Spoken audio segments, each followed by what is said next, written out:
दर्शक बंधु एमानकु देखंतु एमाने दुई जण हेउछंती स्वामी स्त्री किंतु चलाइथिले देह बेपार से पुणी शांतिप्रिय सहर बारिपदारे तेबे सबुदिन जेपरी भल जाई न थाए सेहीपरि सेक्स राकेटर सुराग पाइबा परे एही स्वामी स्त्री दुहिंकु बांधी घणा पेलिबा पई जेल हाजतकु पठाइछि भंजपुर पुलिस।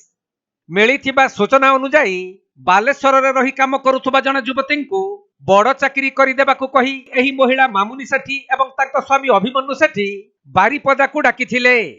परे सेही झियकु देह बेपार कामरे लगाई पैसा रोजगार करुथुबा बेले कौनसी मते झियटी तांको बापांकु ए संपर्क रे फोन करी जणाइथिला। तेणु तांको बापा भंजपुर थाना को आसी अभियोग करिबा परे पुलिस किछि युवतींकु उद्धार करिबा सहित एही दंपतिको नामरे मामला रुजु करी दुहिंकु हाजतकु पठाई देइछि। सेपटे बारिपदा एक छोट सहर होइथिबा बेले एहीपरि कारनामा संपर्क रे बारिपदा पुलिस रो नजर को पूर्वरु किपरि आसिला नाही ताहा साधारण रे एक प्रश्नवाची सृष्टि करुछि।